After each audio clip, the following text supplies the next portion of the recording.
They sent humans to a Class 15 death world, and everything went awry.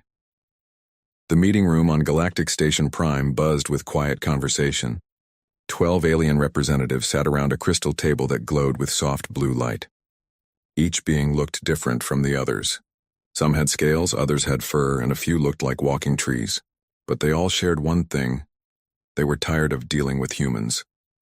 Council leader Vorthak tapped his claws on the table. His lizard-like face showed clear annoyance. "The humans have caused problems again," he said in his deep voice. "Last month they refused to follow mining laws on Titan 7. Before that they built colonies where they were not supposed to. They never listened to our rules." The other council members nodded. A bird-like being named Kelara spread her feathers in anger. "They are too bold, too willing to take risks. They act like they own the galaxy." Zephyr, who looked like a large gray seal, made gurgling sounds of agreement. "My people have followed galactic law for 3,000 years. These humans have been in space for only 200 years, and they think they know better than us." Vorthak smiled, showing rows of sharp teeth. "I have a solution. A perfect solution." He pressed a button and a hologram appeared above the table. It showed a planet covered in dark clouds. Lightning flashed through the atmosphere. The surface looked angry and dangerous. "This is Kepler 442c, Vorthak said. "We call it a Class 15 death world. It is the most dangerous type of planet we know." The other council members leaned forward to look. Even through the hologram, the planet looked scary. "The temperature changes from very cold to very hot in just a few hours," Vorthak continued. "The air pressure would crush most of our people. The storms are so strong they can destroy ships. Every animal and plant on this world has evolved to kill." Kelara tilted her head. "How is this a solution?" "Yesterday I received a request from a human research ship. They want permission to study this planet. They think it will be a simple biology mission." Vorthak's smile grew wider. "We will give them exactly what they asked for." The room fell silent. Then Zephyr made a sound that might have been a laugh. "They will all die." "Yes," Vorthak said. "But it will not be our fault. They asked for the mission. We are simply giving them what they wanted. When they fail, other humans will see what happens when they do not respect galactic law." Dr. Thane, a mushroom-like being, spoke up. His voice was soft and worried. "Is this not murder?" "No," Vorthak said quickly. "This is education. The humans need to learn their limits. Better they learn now than cause bigger problems later." The vote was quick. 10 members agreed. Only Dr. Thane and one other voted against the plan. 3 days later, the human research ship Endeavor's Pride received official permission for their mission. Captain Martinez read the message to his crew with excitement. "Kepler 442c has been approved for our biological survey," he announced over the ship's communication system. "The Galactic Council calls it a unique ecosystem. This could be the discovery of our careers." Dr. Sarah Chen, the mission's lead scientist, looked at the planet data on her screen. She frowned at some of the readings. The weather patterns looked extreme, and the atmospheric pressure was very high. But the diversity of life signs was amazing. 200 species we've never seen before, she told her assistant Dr. James Park. Maybe more. The council was right to call this unique. The ship carried 200 of Earth's best scientists, engineers, and support staff. They had standard equipment for a 6-month mission. Prefabricated shelters, food supplies, research tools, and emergency medical equipment filled the cargo holds. As they approached Kepler 442c, the planet looked even more dangerous than the images had shown. Lightning storms covered half the surface. The other half was frozen under thick ice. The boundary between the two zones moved constantly. "Are you sure about this, Doc?" Captain Martinez asked Dr. Chen as they prepared to land. "The readings show complex ecosystems," Chen replied. "Where there's life, there's usually a way for more life to exist. We just need to be careful and follow proper safety procedures." The landing was rough. Strong winds pushed their shuttles around like toys. The atmospheric pressure made everyone's ears pop painfully. The first team to step outside had to wear full environmental suits. The landscape around their landing site looked like something from a nightmare. Black rocks jutted up from red soil. Steam rose from cracks in the ground. In the distance, they could see forests of trees that looked more like giant thorns than normal plants. "Temperature is minus 38 degrees Celsius, reported Dr. Park, reading from his instruments. "But the computer says it will hit plus 55 in about 6 hours. How is that possible?" asked Martinez. "The planet has a very strange rotation," Chen explained. Plus, the atmosphere traps and releases heat in unusual ways. We'll need to adjust our schedules around these temperature swings. As they set up their base camp, strange sounds came from the forest. Howls, screeches, and sounds they had no names for echoed across the landscape. Something large moved between the thorn trees, but it stayed hidden in the shadows. "The motion detectors are going crazy," reported Security Chief Williams. "There's life everywhere, but I can't get a clear reading on what kind." That first night, the temperature dropped even further. Ice formed on their equipment. The emergency heaters worked overtime to keep their shelters warm. Outside, they could hear things moving around their camp. Scratching sounds on the walls, heavy footsteps that shook the ground. "Maybe we should call for pickup," suggested Dr. Park as something roared nearby. "We've been here 8 hours," Chen said firmly. "Give it time. Life adapts. If these creatures can survive here, we can figure out how to coexist." Unknown to the humans, the Galactic Council's monitoring station had been tracking their biosignatures since landing. The alien operators expected to see the signals disappear within 72 hours. That was the longest any species had ever survived on Kepler 442c. "The humans have been on the surface for 12 hours, reported the monitor operator to Vorthak. "Their biosigns are still strong." "It is early," Vorthak replied. "The real dangers come after the first week. Their supplies will run low. The predators will find them. The storms will destroy their shelters. Be patient." But even as he spoke, Vorthak felt a small worry in his mind. Humans had surprised the galaxy before. They had survived in places where they should have died. They had made friends with species that should have been enemies. They had solved problems in ways no one expected. Still, this was different. This was a Class 15 death world. Nothing could survive there for long, could it? On the planet's surface, Dr. Chen stood outside her shelter and looked up at the alien stars. The temperature was rising rapidly as the planet's strange day-night cycle continued. Soon it would be hot enough to cook them alive if they stayed outside. But in the distance she could see movement. Not the random movement of predators, but organized patterns, almost like civilization. "James," she called to her assistant. "Bring the long-range scanner. I think we're not alone here." The mission was supposed to last 6 months. The Galactic Council expected it to last 3 days. They were both wrong. 3 months had passed since the humans landed on Kepler 442c. In the Galactic Council monitoring station, alarm bells had stopped working weeks ago. The operators had broken them by hitting the emergency buttons too many times. "This cannot be right," muttered Technician Kelmoth as he stared at his screen. "Run the biosignature scan again." His partner, a slug-like creature named Borth, slid closer to look. "I have run it 17 times today. The results are always the same. The humans are not just alive. Their health readings are better than when they landed." Kelmoth's 4 eyes blinked in different patterns, a sign of deep confusion among his people. "Call Council Leader Vorthak. He needs to see this." When Vorthak arrived at the monitoring station an hour later, his confident smile had disappeared. The screens showed impossible things. The human camp had grown from a small cluster of emergency shelters to a sprawling settlement. Where once there had been barren red soil, green plants now grew in organized rows. "How many humans are down there?" Vorthak asked. "Still 200, Borth replied. "But they have built structures for at least 1,000 people." "And look at this." Borth changed the display to show heat signatures. Large creatures moved peacefully around the human settlement. The same creatures that had been registered as deadly predators were now walking calmly near human children. "The 6-legged death cats are domesticated," Kelmoth said in disbelief. "The humans are using them like farm animals, and riding them." On the planet's surface, Dr. Sarah Chen was indeed riding a creature that looked like a cross between a saber-toothed tiger and a horse. The locals called them razorbacks because of the sharp spines along their backs. Chen had learned to ride them by studying their social behavior and offering them the right type of food. "Easy, Thunder," she said, patting the creature's neck. The razorback purred, a sound like rocks grinding together. 3 months ago, these animals had tried to eat the humans. Now they competed to see who could carry researchers the fastest. Chen guided Thunder toward the newest section of their settlement. Here human engineers worked alongside strange crystal beings that looked like walking diamonds.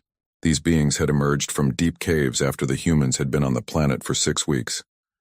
The crystal beings communicated through vibrations in rock and metal. Most species would have given up trying to talk to them. The humans had learned to tap out messages on metal plates with hammers. "Good morning." "Resonance of deep stones," Chen called out, tapping her greeting on a copper plate attached to her belt. The crystal being's body chimed like a bell. Through the metal translation device the humans had built, its words came out as, "Greetings, pack leader who learns fast. The new growing chambers are ready for your seed pods." Chen smiled. These beings had been alone for thousands of years. They remembered when other people lived on this planet, but those people had died long ago. The crystal beings had forgotten how to make many things. The humans were helping them remember, and in return, the crystal beings shared their knowledge of the planet. "Dr. Chen," called James Park as he jogged up to her. "You need to see what Engineering Team 3 found in the old ruins." Chen followed Park to a dig site near the crystal being's main cave system. Here, human archaeologists worked carefully to uncover ancient structures. What they had found made Chen's heart race with excitement. "It's a star map," explained Dr. Lisa Rodriguez, the team's lead archaeologist. "But not just any star map. Look at these symbols." The map was carved into a wall of the same crystal material as their new friends. It showed the locations of planets throughout the galaxy, but more importantly, it showed lines connecting the planets. "These are hyperspace routes," Chen realized. "But they're not the routes we use today. These are different. Faster, maybe?" One of the crystal beings approached them. This one was older and larger than the others. When it spoke, its voice resonated through every piece of metal in the area. "You have found the memory of paths," it said. "Our ancestors built the roads between stars long before the current peoples knew of space travel." Chen's translator device could barely handle the complex ideas in the crystal being's speech. "Your people built the hyperspace network?" "Not the one you use," the being replied. "That network is young and slow. We built a better one, but the knowledge was lost when the Great Dying came." "What Great Dying?" The crystal being's light dimmed with sadness. "A plague that turned minds to violence. Our people fought each other until only a few remained. We became simple and forgot our greatness, until you came." Meanwhile, the human engineers had solved practical problems in ways that amazed their new friends. The planet's extreme temperature swings had seemed like a deadly problem. Instead, the humans built machines that used the temperature differences to make electricity. Chief Engineer Martinez, the captain's younger brother, explained their power system to a group of crystal beings. When the hot side gets hot and the cold side stays cold, electricity flows through these metal strips. We call them thermoelectric generators. The crystal beings found this fascinating. They had always hidden from the temperature changes. The humans had learned to use them. The food situation had also improved in unexpected ways. The planet's soil was toxic to most Earth plants. Dr. Park had brought soil bacteria from Earth that somehow made the poisonous dirt safe for growing food. The bacteria ate the toxic chemicals and turned them into nutrients. "It should not work," Park told Chen as they walked through their greenhouse domes. "But the bacteria we brought are adapting faster than any biology textbook says is possible. It's like the planet is helping them evolve." Inside the greenhouses, Earth vegetables grew alongside native plants that the crystal beings had shown them how to farm. The combination created more food than either species could grow alone. But the biggest surprise came from the planet's weather itself. The humans had learned to predict the extreme storms and temperature swings. More than that, they had learned to use them. When the superheated winds came, they channeled them through wind generators. When the ice storms arrived, they collected the ice for fresh water. When lightning struck, which happened almost daily, they captured the electricity and battery systems the crystal beings had helped them build. "We're not fighting the planet anymore," Chen wrote in her daily report to Earth. "We're working with it." The Galactic Council monitoring station recorded every word of these reports. Forthick read them with growing alarm. "They are terraforming the planet," he told the other council members during an emergency meeting. "A Class 15 death world is becoming a garden world under human influence." Kelara's feathers were flat against her body, a sign of fear. "How is this possible?" "Humans do not think like us," admitted Dr. Thane, the mushroom-like being who had voted against the plan. "We see a dangerous environment and try to protect ourselves from it. Humans see a dangerous environment and try to make friends with it. This gets worse," Forthek continued. "Our deep space sensors show human ships heading toward Kepler 442c. Word has gotten out about their success. Other human colonies want to help." "How many ships?" asked Zephyr. 12 so far. carrying families, more engineers, and terraforming specialists. Vorthak's scales had turned a pale color, the equivalent of a human going white with shock. We tried to give them a tomb. Instead, we gave them a new world. On Kepler 442c, Chen stood on a hill overlooking their settlement as the sun set.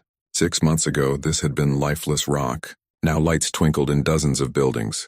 Gardens filled with both earth and alien plants spread in all directions.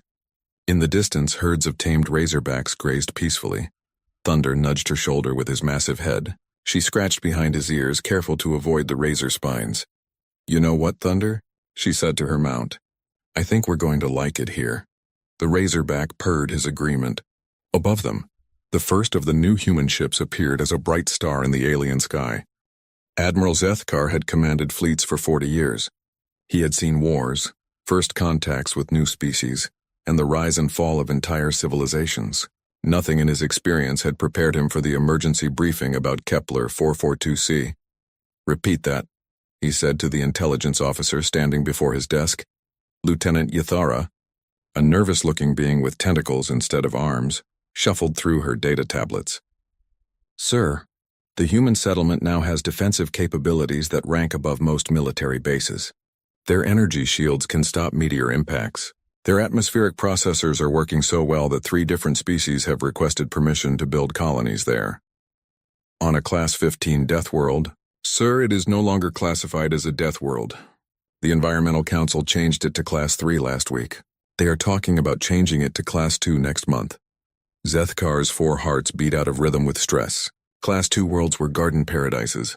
The idea that Kepler 442c could become one was impossible. Yet the evidence sat in front of him. "Show me the tactical analysis," he ordered. A hologram appeared above his desk. It showed the human settlement from above. What had started as a small research camp now covered an area the size of a major city. Walls surrounded the outer edges. Not primitive barriers, but sophisticated defensive structures that hummed with energy. "The walls are made from a crystal metal alloy," Yathara explained. "The humans developed it by combining their metallurgy with technology from the native crystal beings. Our weapons experts estimate it would take orbital bombardment to break through. What about their military forces?" "That is the strange part, sir. They have almost no traditional weapons, but they have tamed the local predators. Over 300 trained razorbacks serve as cavalry. They have domesticated the burrowing acid spitters for siege work. And something they call storm riders." "Storm riders?" The hologram changed to show creatures Zethkar had never seen before. They looked like flying manta rays made of living lightning. Humans rode on their backs, soaring through the planet's constant storms. "The humans discovered these creatures living in the upper atmosphere," Yathara continued. "No one knew they existed because they only come down during the worst storms. The humans learned to communicate with them through electrical signals." Zethkar stared at the image of a human child riding a creature made of electricity through a hurricane. "Are the humans insane?" "No, sir. They are adaptable." The hologram shifted again to show the interior of the human settlement. Zethkar expected to see military facilities and weapons factories. Instead, he saw schools, hospitals, research centers, and art galleries. Human children played in parks alongside young crystal beings and baby razorbacks. "It looks like a normal city," he said in confusion. "Yes, sir. That is what makes it so dangerous. The humans have not built a military base. They have built a home, and they have made the local population their friends." This was the part that worried military strategists throughout the galaxy. Humans did not conquer planets in the traditional sense. They moved in, made friends with whoever lived there, and improved things for everyone. Before anyone realized what had happened, the humans had become impossible to remove. "How many humans are there now?" Zethkar asked. 1,500, sir. But more ships arrive every day. The humans are calling it their fastest-growing colony. "And the Galactic Council?" Yathara's tentacles curled with embarrassment. "The Council is trying to pretend this was always the plan. They claim they knew the humans would succeed and that assigning them to Kepler 442c was intended to test their terraforming abilities." Zethkar stood up and walked to the large window of his command ship. Below him, the planet Kepler 442c rotated slowly. From space, he could see green areas spreading across what had once been barren continents. Weather patterns that had been chaotic now showed signs of organization. "Sir," Yathara said quietly, "there is more." "More? The humans have found something in the ancient ruins. Our long-range sensors detect energy signatures we do not recognize. Intelligence suggests they may have discovered technology from the predecessor civilization. Every spacefaring species knew about the predecessors, ancient beings who had built the original hyperspace network millions of years ago. Their technology was so advanced that modern science could barely understand it, and the humans had found it. Has anyone made contact with the human leadership? Zethkar asked.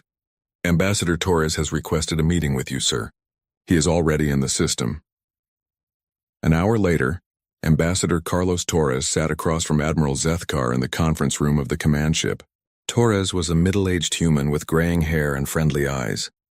He looked more like someone's grandfather than a diplomat dealing with a galactic crisis. Admiral, Torres said with a warm smile, thank you for meeting with me.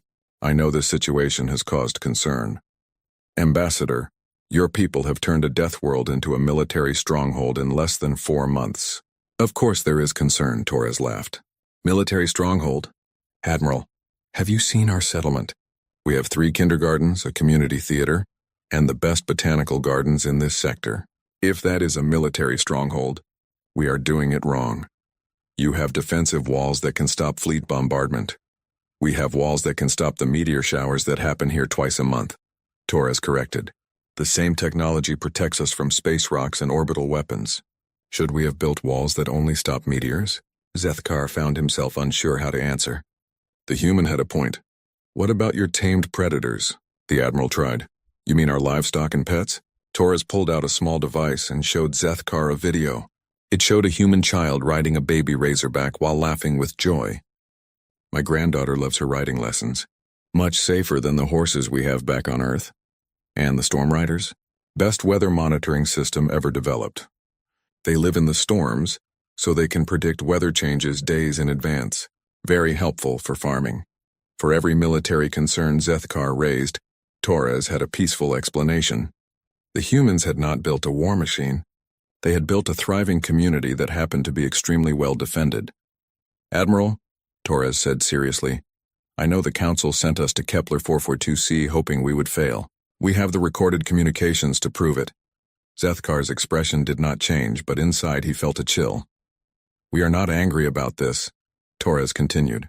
Honestly, we understand why the Council was frustrated with us.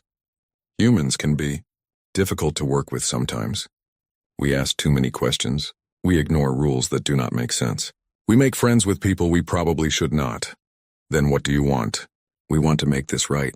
Kepler 442c has become something wonderful. The crystal beings here are the descendants of the predecessors. They have knowledge that could help every species in the galaxy. Technology that could make space travel safer and planets more livable.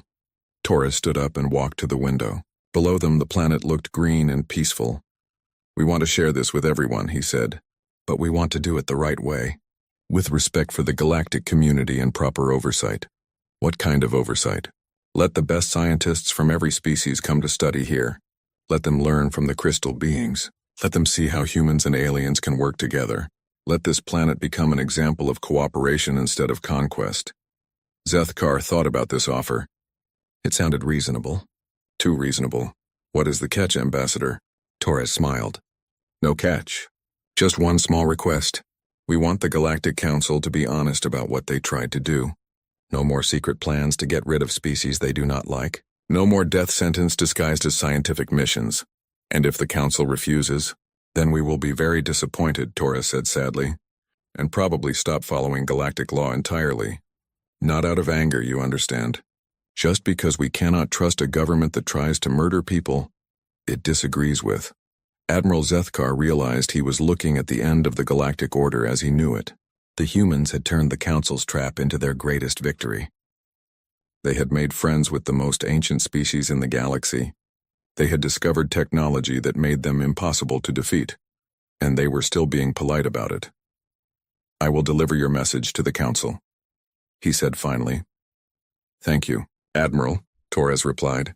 And please bring your family to visit Kepler 442c sometime. The crystal beings would love to meet them. They are very curious about other species. As Torres left the command ship, Zethkar stared down at the impossible green world below. Somehow the humans had turned everything upside down without firing a shot. The Galactic Assembly Hall had never been so crowded. Representatives from 200 species filled every seat, and many more watched through holographic links from their home worlds. The emergency session had been called after Ambassador Torres released the recorded communications from the Galactic Council. Council leader Vorthak stood at the central podium, his scales pale with stress. Around him, angry voices filled the air in dozens of languages. "Order," he shouted, but the noise continued. Species that had been quiet members of the galactic community for centuries were demanding answers. Everyone wanted to know if the Council had tried to murder the human expedition. Representative Kylanara of the Hegemony Fleet spoke first. Her people were warriors, but they followed strict honor codes. "Council leader Vorthak," she said in a voice that could cut metal, "did you intentionally send humans to their deaths on Kepler 442c? "The humans requested the mission," Vorthak replied weakly. "We simply approved their request." "That is not an answer," Kylanara snapped. "We have heard the recordings. You called it an elegant solution to the human problem. You expected them to die. You wanted them to die." The crowd erupted again. Species that had their own disagreements with Council policies began demanding investigations. The Aquatic Federation wanted to know if their recent colony assignments had been sabotage attempts. The Silicon Collective questioned whether their trade routes had been deliberately disrupted. In the middle of this chaos, Dr. Sarah Chen walked to the witness platform. The noise died down as beings throughout the galaxy recognized the woman who had turned a death world into a paradise. "My name is Dr. Sarah Chen," she said simply. 4 months ago, the Council sent my team to study Kepler 442c. They told us it was a routine scientific mission. We believed them. She activated a holographic display showing images from their early days on the planet. The harsh landscape, the dangerous storms, the deadly predators. "This is what we found," she continued. "Everything the Council said about the planet was true. It was deadly. It was hostile. By all normal standards, we should have died within days." Murmurs of agreement came from the audience. Everyone had seen the classified reports about Class 15 death worlds. "But we did not die," Chen said. "We adapted. We learned. We made friends with the native crystal beings. And we discovered something amazing." The display changed to show the ancient star maps they had found in the ruins. "The crystal beings are not just natives of Kepler 442c, Chen announced. "They are the descendants of the predecessors, the beings who built the original hyperspace network millions of years ago." Gasps echoed through the assembly hall. The predecessors were legends. Their technology was the foundation of galactic civilization. For thousands of years, the crystal beings have been alone, reduced to a simple existence by an ancient plague that destroyed their civilization, Chen continued. They remembered pieces of their history, but not enough to rebuild their technology. Until we arrived. The display showed human engineers working alongside crystal beings, sharing knowledge and rebuilding ancient machines. Together, we have begun to rediscover predecessor technology. Faster hyperspace travel, better energy sources, communication systems that work instantly across any distance, medical devices that can cure diseases we thought were impossible to treat. The assembly fell completely silent. This was bigger than political disputes or colony rights. This was about the future of galactic civilization. "But here is the important part," Chen said, her voice carrying clearly through the vast hall. "The crystal beings want to share this knowledge with everyone. They do not want to repeat the mistakes that destroyed their ancestors. They want to build a galaxy where all species work together." She paused and looked directly at the council members. "They do not trust governments that try to murder people they disagree with." Council leader Vorthak stood up angrily. "The humans violated dozens of galactic regulations. They colonized a world without permission. They made first contact without following proper protocols. They turned your death trap into a miracle," interrupted Dr. Thane, the mushroom-like being who had opposed the original plan. "They did what we said was impossible. And now you are angry because they survived." The crowd erupted again, but this time the anger was directed at the council. Representative after representative stood up to demand Vorthak's resignation. Ambassador Torres took the platform next. Unlike Chen, he did not look angry. He looked sad. "My friends," he said quietly, and somehow his voice carried over the noise. "We are not here to blame anyone. We are here to fix a broken system." The hall gradually grew quiet. For too long, the Galactic Council has made decisions in secret. Torres continued. They have decided which species deserve help and which deserve punishment. They have forgotten that their job is to serve all of us, not rule over us. He gestured toward the holographic display, which now showed images of the thriving settlement on Kepler 442c. Look at what we built when we worked together. Humans, crystal beings, and even some of the planet's predators, all working as partners. No one rules over anyone else. Everyone contributes what they can. What are you proposing? Asked Representative Mordax of the Trade Federation. Complete reform, Torres replied. Dissolve the current council structure. Create a new democratic assembly where every species has an equal voice. Make all decisions open to public debate, and most importantly, share the predecessor technology freely with everyone. The hall exploded with discussion.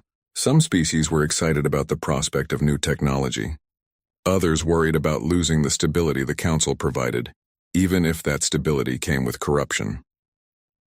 Council leader Vorthak stood up again. You cannot dissolve thousands of years of galactic government because of one incident. The council provides order. Without us, there would be chaos. Order built on lies and murder is not order, said Representative Kailnara. It is tyranny. Dr. Chen returned to the platform. Council leader Vorthak, may I ask you a question? Vorthak nodded reluctantly. If the roles were reversed and humans had sent your people to die on a death world, how would you react? That is different, Vorthak protested. My people have been civilized for millions of years. We would never. You tried to murder 200 innocent scientists, Chen interrupted.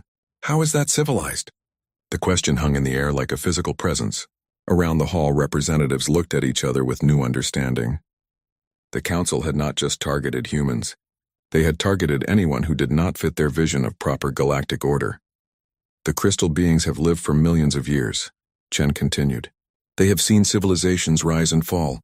They told me something interesting about the difference between true civilization and false civilization. What did they say? Asked Dr. Thane.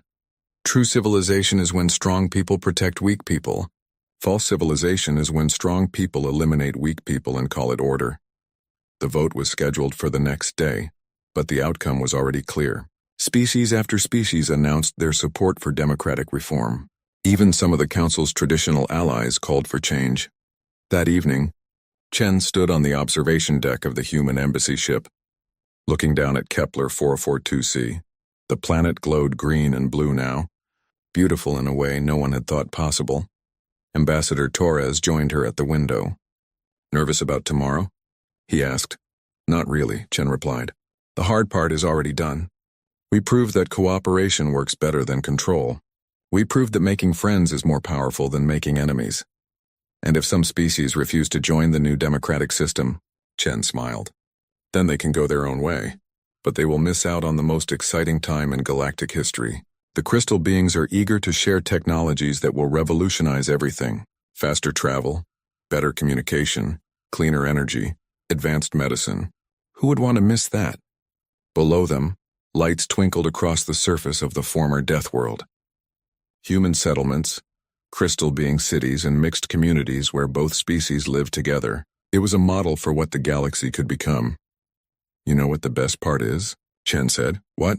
The council thought they were punishing us. They thought they were teaching us a lesson about knowing our place. She laughed softly. Instead, they gave us the greatest gift in galactic history. They gave us the chance to meet our oldest and wisest neighbors.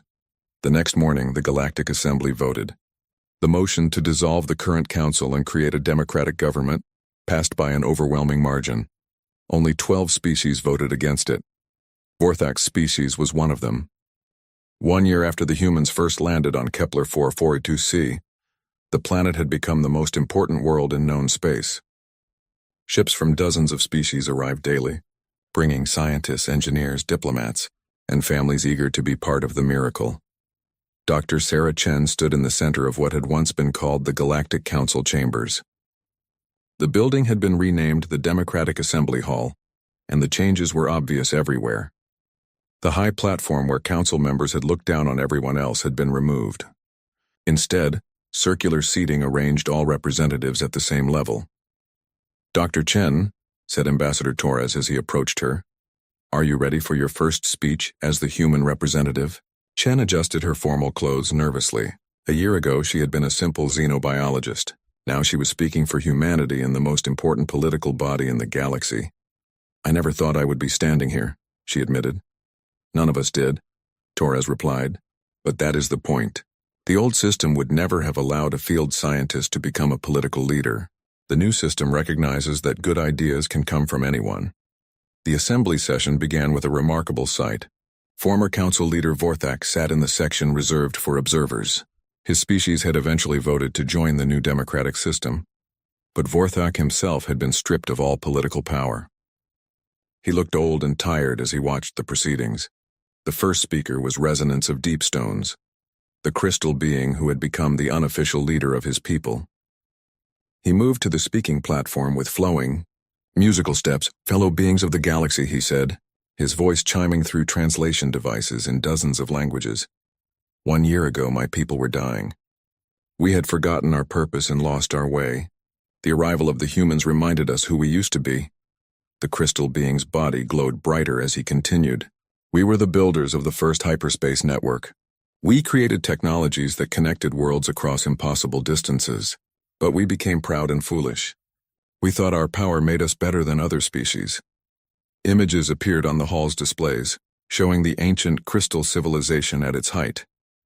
Magnificent cities that floated among the stars, ships that could cross the galaxy in hours, technologies that seemed like magic.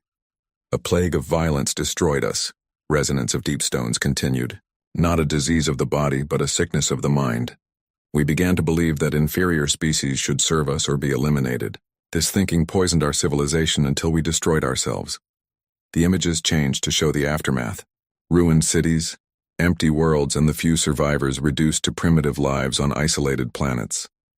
For thousands of years we lived with our shame.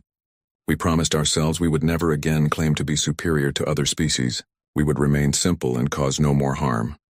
"Then the humans came," the crystal being said, and his tone became warmer. "They did not try to conquer us or use us. They offered friendship. They shared their knowledge freely. They asked for our help, but they also offered their help in return." Dr. Chen felt tears in her eyes as she remembered those first difficult weeks on Kepler 442c.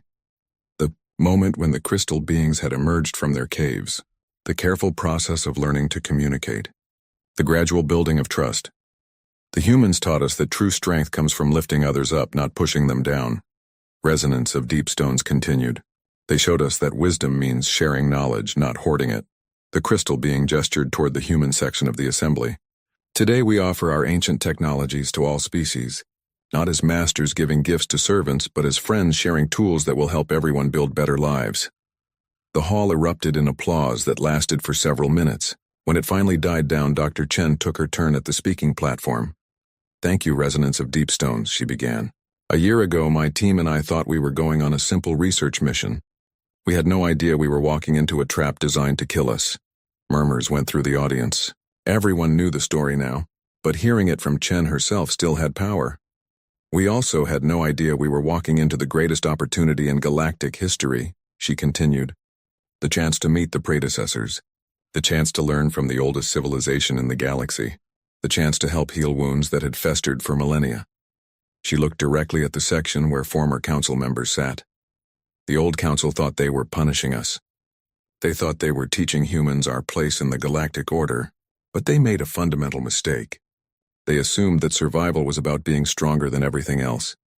Chen smiled as she remembered Thunder, her razorback mount, who was probably napping in the sun back on Kepler 442c. "Humans do not survive by being the strongest or the smartest or the toughest," she said. "We survive by making friends. We survive by adapting. We survive by turning enemies into allies and problems into opportunities." The hall was completely silent now. Every being present hung on her words. "The crystal beings have shared technologies with us that will revolutionize galactic civilization. Instant communication across any distance. Hyperspace travel that is 10 times faster than before. Energy sources that are clean and unlimited. Medical techniques that can extend life and cure diseases." She paused to let this sink in. "But the most important thing they have given us is not technology. It is wisdom. The wisdom to know that true civilization means working together, not ruling over each other." Chen activated a holographic display that showed images from Kepler 442c. The thriving settlements where humans and crystal beings lived side by side. The schools where children from both species learned together. The research centers where ancient knowledge was combined with new ideas. This is what the galaxy can become, she said. Not a place where strong species dominate weak ones, but a place where every species contributes what they can and benefits from what others offer. The applause was thunderous. Representatives from species that had never agreed on anything stood together and cheered. When the formal session ended, Chen found herself surrounded by diplomats and scientists eager to discuss cooperation agreements. The Aquatic Federation wanted to build underwater cities using crystal being technology. The Silicon Collective offered to help mass-produce the new hyperspace drives. Even the warrior species were excited about medical advances that could heal injuries thought to be permanent. As the crowd finally thinned, Chen noticed Vorthak approaching her. The former council leader looked smaller somehow, as if his defeat had physically diminished him. "Dr. Chen," he said quietly, "may I speak with you?" "Of course," she replied. They walked to a quiet corner of the hall. Vorthak was silent for a long moment, then spoke in a voice barely above a whisper. "I was wrong," he said. "Everything I believed about humans, about strength, about leadership, all of it was wrong." Chen studied his face. She saw genuine regret there and pain. "When I sent you to Kepler 442c, I thought I was solving a problem," Vorthak continued. "I thought humans were dangerous because you did not follow our rules. I thought you needed to be controlled or eliminated. And now?" Chen asked. "Now I see that we were the dangerous ones. We were the ones who needed to be controlled. We had power without wisdom, authority without compassion." He looked toward the section where the crystal being sat. "We were becoming exactly what destroyed the predecessors." Chen felt a surge of sympathy for the old lizard. "Vorthak, you made a terrible mistake, but you are here today listening and learning. That means something, does it?" he asked. "My people barely voted to join your new democracy. Many still think the old ways were better. What if we have not really changed?" Chen considered this carefully. "Change is hard," she said finally. "It takes time. But the fact that your people voted to join us at all shows they are capable of growth. And the fact that you are here, admitting your mistakes, shows that individuals can change even faster than societies." She gestured toward the crystal beings.